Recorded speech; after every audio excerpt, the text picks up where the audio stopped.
Et salut tout le monde, aujourd'hui je vous retrouve pour faire un petit débrief de la soirée. Et bien donc Inoue contre Neri, soirée totale, hein. Je pense que je vais vraiment poster cette vidéo à la zob, à mon avis il n'y aura même pas de miniature, même pas de description. Je suis désolé, vraiment je suis claqué, je veux juste tourner ça avant d'aller dormir. Peut-être je rajouterai une miniature plus tard. Donc réaction à tiède on va dire, parce que c'est déjà quelques heures maintenant, peut-être 2 heures, que donc j'ai quitté le Tokyo Dome.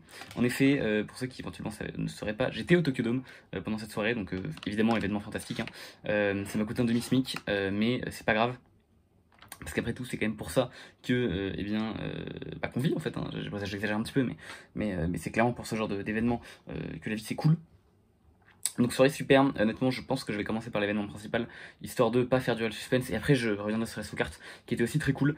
Inoue et Neri, quel combat, quel combat Inoue et Neri, non vraiment combat de fou. Alors déjà, je sais même pas par où commencer. Neri, grand méchant loup, Inoue, sauveur, clairement. Donc éventuellement pour un petit peu de contexte pour ceux qui vraiment débarqueraient de nulle part.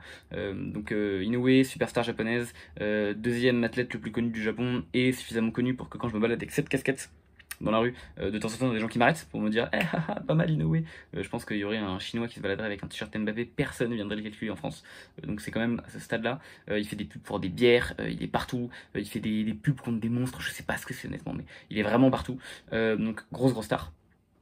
Qui décide de prendre en combat de boxe Luis Neri, qui est pour le coup la bête noire des Japonais, ils le détestent. Luis Neri, donc en fait pourquoi les Japonais l'aiment pas, parce que je crois que c'est en 2018, 2017 peut-être.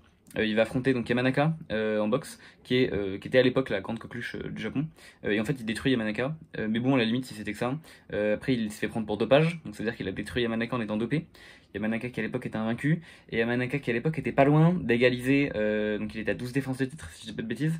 Et du coup, 13 défenses de titre quand vous êtes au Japon. C'est le benchmark à atteindre. Parce que c'est le record du monde. Enfin, bref, le champion japonais de l'histoire qui a le plus défendu son titre en une seule fois s'appelle Yoko Goshiken, et il a défendu son titre WBA des mini-mouches 13 fois. Du coup 13 c'est un peu le record benchmark quoi, et donc du coup réussir à dépasser 13 c'est pour les Japonais dépasser le record historique. Ce gars-là était à 12, il affronte Neri, il se fait cueillir par Neri, et il se fait mettre KO assez rapidement, si j'ai pas de bêtises, 4ème round. Et après Neri est chopé pour dopage, donc forcément ça la fout mal. Ils font une revanche, et Neri se ramène en surpoids. Évidemment, il explose Yamanaka parce que du coup il est en surpoit. Cette fois-ci au deuxième round, si je dis pas de bêtises. Donc c'est coup dur. Les Japonais ont la haine sa race contre Neri parce que, en fait, oui, il les a pas respectés. Et il vient de détruire leur idole, en plus il vient de détruire, mais si vous voulez, pas de manière propre. Et puis surtout que pas se ramener en faisant pas le poids au Japon, c'est vraiment terrible.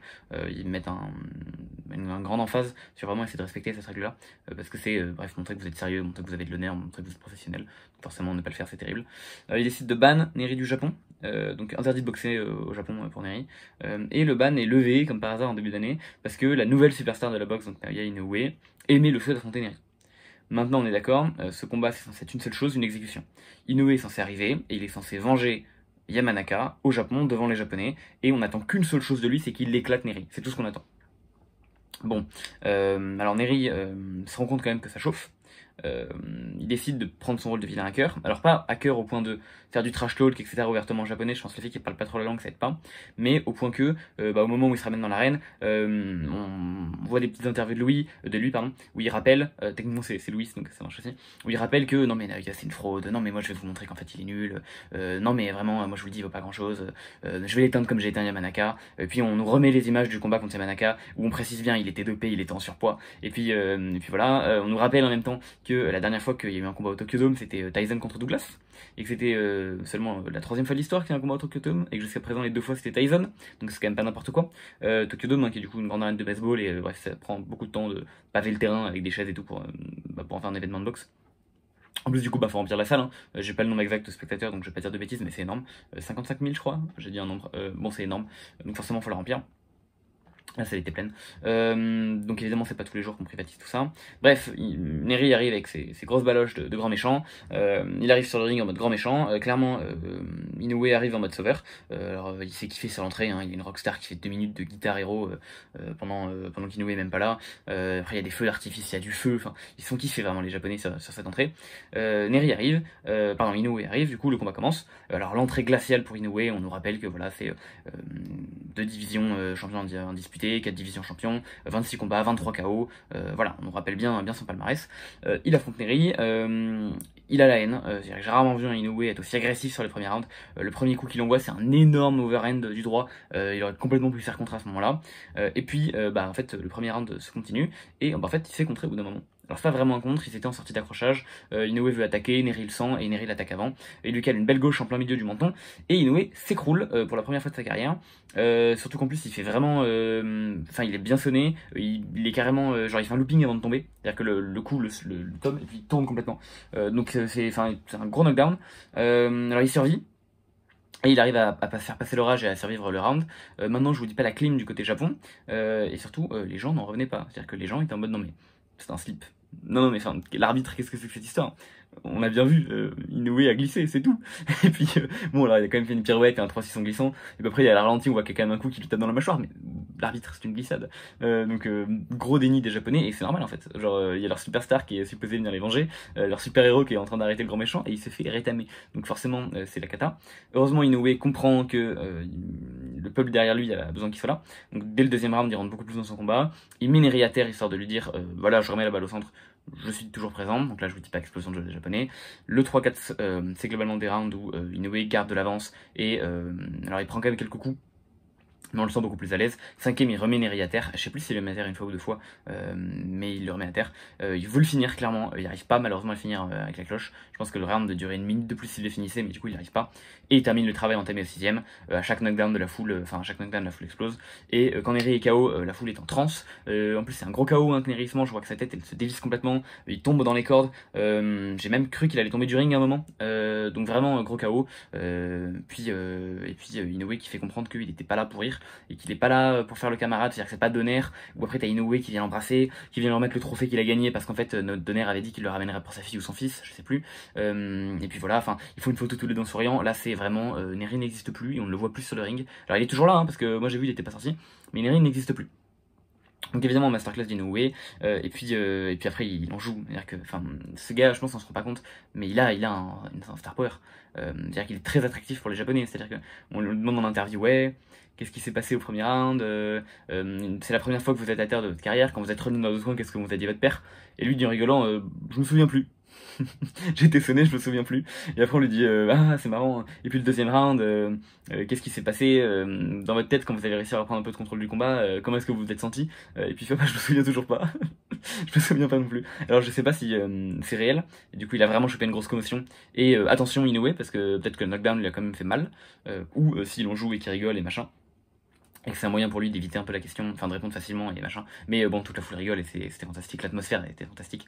Si tu veux, il y avait tellement de monde que donc à la fin du cinquième, quand je vois qu'Inoue est en train de finir Nery, donc en fait j'ai eu des bonnes places, donc j'étais pas hyper proche du ring non plus, mais j'étais juste à côté de la sortie des combattants.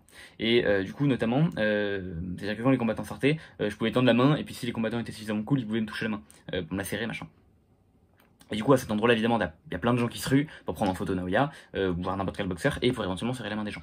Et si vous voulez, c'était un stade où, en fait, j'ai dû me lever de mon siège avant le début du sixième round, parce que j'ai senti que le KO allait venir bientôt, que j'étais pas le seul à sentir que le KO allait venir bientôt, et que les gens commençaient à s'agglutiner pour être tout devant et éventuellement serrer la main, parce qu'il va pas s'amuser à aller serrer la main mec au cinquième rang. Donc du coup en fait je me suis levé de mon siège, et puis je me suis positionné avec ma tante et mon camping à attendre que le round se finisse, et j'ai terminé debout le combat, à regarder, même pas sur mon siège du tout, à regarder de loin Inoue combattre, parce que je voulais être là au cas où, voilà. Donc si vous voulez, c'est un terme d'engouement, vraiment on n'a pas attendu la fin de son speech, donc je suis resté 30 minutes debout pendant que lui il faisait son petit discours sur scène. C'est à ce moment-là qu'il y avait de l'engouement. Donc évidemment combat parfait, je reviens pas. Enfin, que dire sur Inoue qui, pour moi, surtout montré dans ce combat, alors évidemment déjà qui frappe extrêmement fort, parce que par rapport à d'autres combats de la soirée sur lesquels je reviens plus tard, c'est pas du tout le combattant qui a mis plus de coups, en fait, c'est pas du tout le combattant qui a forcément été plus précis. Alors bon, il est très précis dans ses attaques, mais c'est clairement pas lui qui a fait a priori les attaques les plus dévastatrices. Mais en fait, il a tellement une force naturelle dans les points, ou je sais pas si c'est sa technique de boxe, hein, je sais pas. Mais disons que des 1-2, il en a calé quelques-unes au niveau du menton. Il y a d'autres boxeurs de la soirée qui en ont calé beaucoup plus, et jamais les boxeurs en face ont passé à ce moment-là. Donc bref, boxeur exceptionnel dans ses capacités, évidemment combat remporté par KO largement mérité, et évidemment événement de fou à ce niveau-là. Bon, malgré tout, il y a quand même une sous-carte avant, sous-carte sur laquelle j'aimerais revenir. Sous-carte donc notamment parce qu'on a vu donc 3 championnats du monde, un championnat du monde WBA des poids mouches, pardon, entre du coup 2 japonais.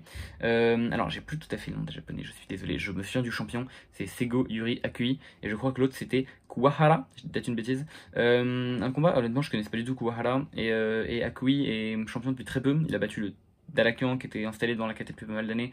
Depuis le 2019, Dalakian était champion, donc ça commence à faire un bout de temps.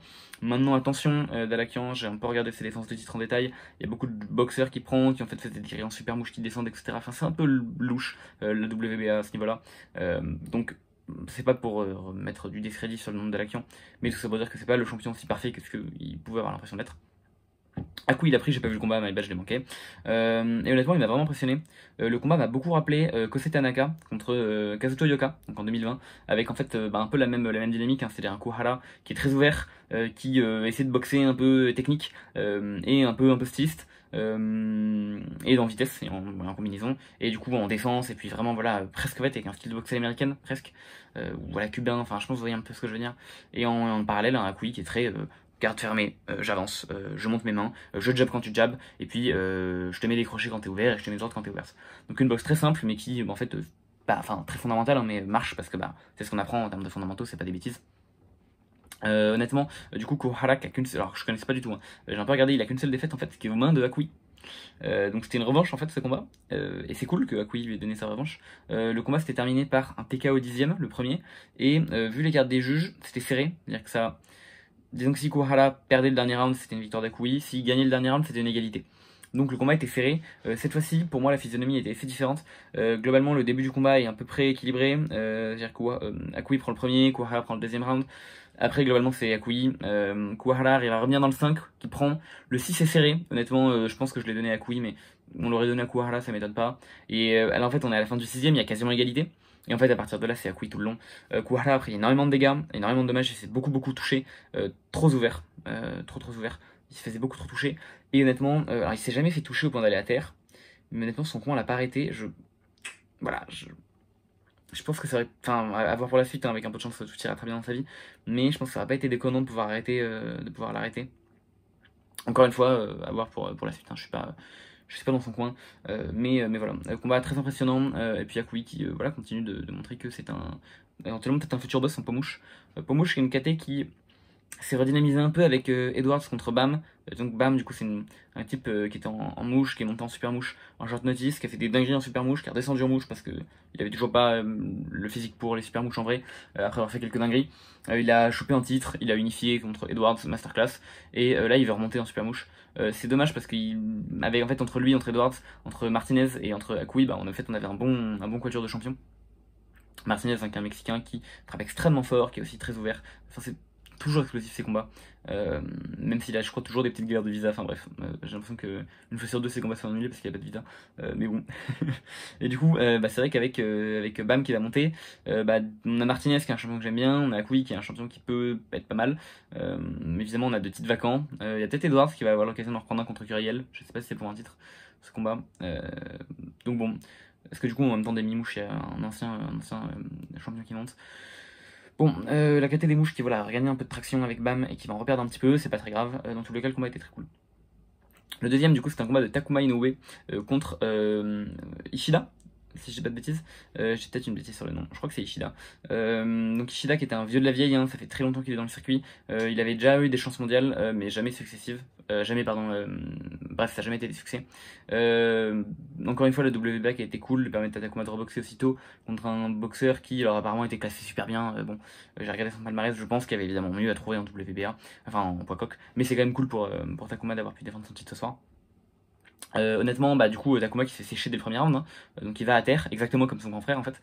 Il s'est tombé dès le premier, sur un jab, il est mal sur ses appuis, il se prend un jab, il tombe. Et bon, en fait, à partir de là, c'était Takuma tout le reste du combat.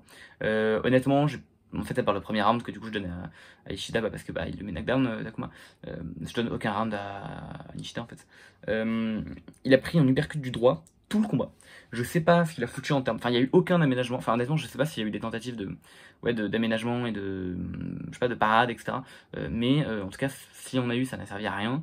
Parce qu'il s'est mangé l'uppercut du droit pendant tout le combat. Et Takuma qui a vite compris qu'il fallait qu'il aille à l'intérieur. Quand un boxeur qui avait des bras longs, qui avait un bon jab. Donc il s'est vite collé à l'intérieur. Et combat qui était assez dirty en fait sur certains points. Voilà, il y a eu des petits coups d'avant-bras, il y a eu des mini coups de tête, des petits trucs. Donc un combat un peu dirty. Maintenant, je pense que Takuma a fait le combat qu'il fallait, dans le sens où bah, il avait l'avantage au milieu, et à l'intérieur, bah, c'est là qu'il a combattu. Combat relativement clean, on le verra par rapport au prochain qui était un peu moins clean. Et puis non, pour moi une bonne performance. On voit quand même qu'il y a un manque de punch évident de Takuma, parce que le nombre d'uppercuts qu'il a fait manger, waouh, c'est vraiment une dinguerie que Nishida soit pas allé à terre une seule fois. Parce que je vous assure que quand je vous disais typiquement que Naoya frappait démesurément fort et qu'il lui suffisait de moins de travail que ce que d'autres boxeurs pouvaient faire, je pensais typiquement à ce combat-là. Je vous assure que vous prenez Takuma avec l'impact que Naoya met, il termine Nishida au round 2 ou 3. Vraiment. Parce qu'il lui rentre une quantité colossale d'uppercuts. Et il reste debout en face, et bon, il avait un bon menton, mais je pense pas qu'on était non plus sur un menton en titane. Donc vraiment, ça va être dur pour lui. Ça va être vraiment dur pour Takuma d'être un boxeur qui est obligé en fait de faire autant, alors que bah il lui manque juste un truc naturel, et surtout de voir que son frère là avec lui l'a pas. Je pense que ça va être dur mentalement. Heureusement, ils arrivent vraisemblablement, ils sont vraiment super liens, ces deux frères, ce qui est vraiment super. Parce que vraiment, putain, ça va être dur d'être à la place de Takuma, de rentrer à ce point-là autant de bons coups, d'être techniquement aussi bon. Et malgré tout, on souffle quoi. On souffle. En parallèle, je suis pas fan de faire boxer deux frères sur la même carte le même soir. C'est pas les premiers qui font ça, ce sont sûrement pas les derniers. Je n'aime pas ça. Naoya, à quel point est-ce que tu peux être dérangé si ton frère s'est fait KO round 1 en fait? Moi j'aime pas du tout. Et encore, je sais pas trop comment ça se passe dans les réunions de famille, mais typiquement les deux frères Shigeoka qui ont boxé fin mars, Ginjiro qui boxe avant Yudai et qui détruit le gars, et puis Yudai qui boxe après et qui perd. Qu'est-ce que tu te dis en fait? Tu t'appelles Ginjiro, qu'est-ce que tu dis à ton grand frère? Bah c'est pas grave, mec, t'as perdu, moi j'ai gagné, enfin je trouve ça horrible. Je sais pas pourquoi ils font ça, moi ça me fout une stress monstre, bon c'est pas grave. Dans tous les cas, je suis vraiment convaincu par Takuma. Techniquement, évidemment, manque de punch. Est-ce que ça vient de sa technique? Est-ce que ça vient de sa génétique? Sûrement les deux, mais d'un côté, il a l'air de mettre du leverage, des leviers dans ses coups. Donc je sais pas. Mais ça frappe pas assez fort. Et c'est terrible, parce que sinon il a vraiment tout ce qu'il faut. Et enfin, quatrième combat de la soirée, c'était Comain Events. C'était Jason Moloney, donc champion de WBO, pour la deuxième fois. Donc c'était un double champion. Enfin, il avait déjà été champion avant de se faire battre par Naoya, qui affronte Yoshiki Take, qui est du coup un gars qui vient du kickboxing à la base, qui est une superstar, je ne le connaissais pas. Il a malgré tout 8 combats 8 KO avant ce combat-là. Waouh, je pensais pas qu'il était aussi populaire au Japon. Je pense qu'avec Naoya et Nakatani, c'est les trois boxeurs les plus populaires du Japon actuellement. Peut-être Teraji est populaire aussi, je sais pas. Mais vraiment, donc extrêmement impressionnant la popularité de Yoshiki Take. Et honnêtement, donc c'est un gars qui vient du kickboxing, c'était son premier 12 rounds, et ça s'est vu. Alors du coup il a remporté le combat à la décision, décision avec laquelle je suis en accord. Je pense que les juges ont peut-être un peu plus généreux avec lui, mais bon, dans tous les cas je le voyais quand même prendre le combat.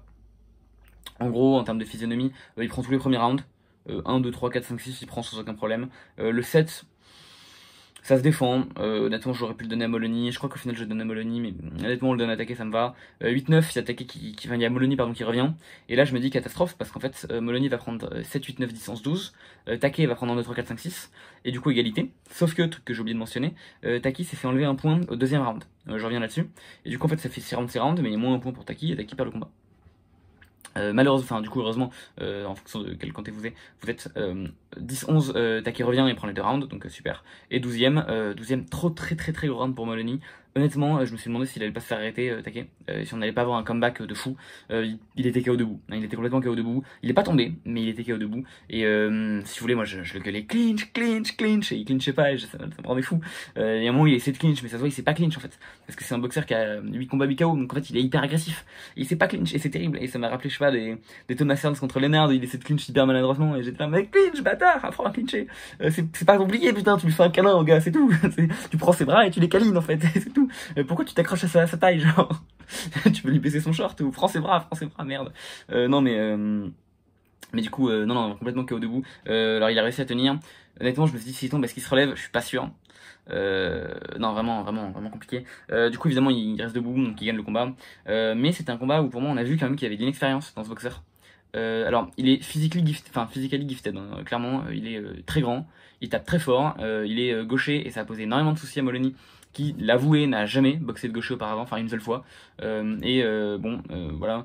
En plus, ce qui est terrible, c'est que juste avant le combat, il disait qu'il avait son teammate de gym qui s'était fait éclater en décembre par Také et qui comptait le venger et il s'est fait éclater de la même manière, donc c'est terrible. Alors bon, lui au moins il a tenu jusqu'au bout.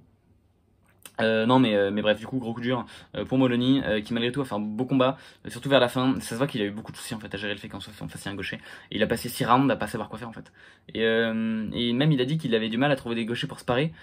Putain, c'est quand même fou, le mec est champion WBO des poids coqs, c'est la deuxième fois qu'il est champion de sa carrière et il a du mal à trouver des mecs pour se parer avec lui. Des gauchers, je trouve ça dingue. Mais du coup, bah, ça s'est vu en fait, qu'il se parait pas assez avec des gauchers parce qu'il savait pas quoi faire pendant 6 rounds.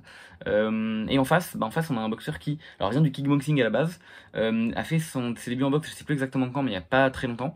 Euh, et, euh, et honnêtement, bah, il était assez inexpérimenté en boxe, je trouve, et ça s'est vu.